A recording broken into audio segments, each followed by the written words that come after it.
Bonjour, bonjour. Nous sommes maintenant toujours à la leçon 3, mais maintenant c'est la deuxième partie de la leçon 3. D'accord? Alors, qu'est-ce qu'on va faire en ce moment? Oui, c'est le moment de vous familiariser avec le subjonctif. Quand est-ce que vous allez utiliser ça?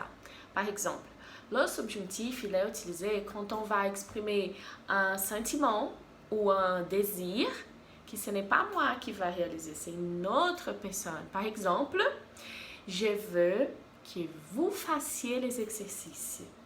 J'espère que vous soyez attentifs. Donc, c'est moi qui veux, c'est vous qui serez les personnes qui vont travailler avec ça. Donc, ça, c'est le subjonctif.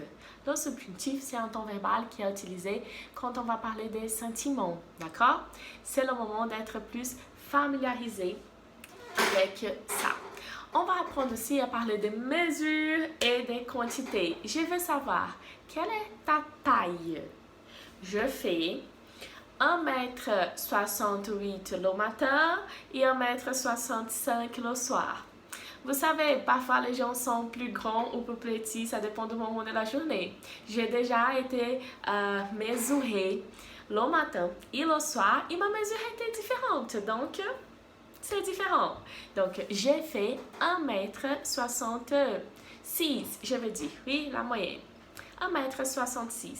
Et toi, quelle est ta taille? Quelle est ta mesure? Oui? On va parler aussi de poids. Ah mon Dieu, je ne veux pas dire mon poids, mais vous comprenez ça. Par exemple, quel est le poids de ma bouteille? Quel est le poids? Je pense que c'est, je ne sais pas, 200 grammes, quelque chose comme ça. Oui?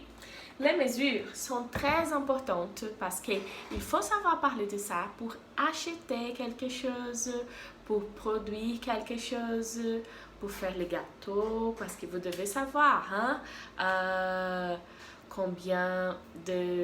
quel est le poids des œufs, de la farine, combien de grammes. Donc tout ça c'est très important, d'accord? Et on va parler aussi, en ce 12e moment, des restrictions. Ce n'est pas la négation. Attention à ne pas confondre ça. Ça, c'est de la restriction. Exemple. Est-ce que João Gabriel, je sais que tu es là. Est-ce que João Gabriel, les gars, est-ce qu'il mange de la viande? Non. Il ne mange que de légumes et céréales. Donc, il mange seulement des légumes et des céréales. Donc, ne que et seulement, c'est pour parler de la restriction. Suivez pas à pas, step par step, les consignes que je vais vous donner. Toutes les activités, ne sautez pas. Faites numéro 1, qui c'est celui-ci, numéro 2, 3, 4 et suivez pas à pas.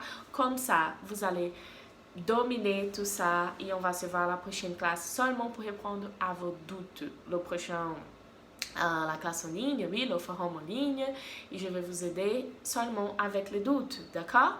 Répondez tout, amusez-vous bien et confiance.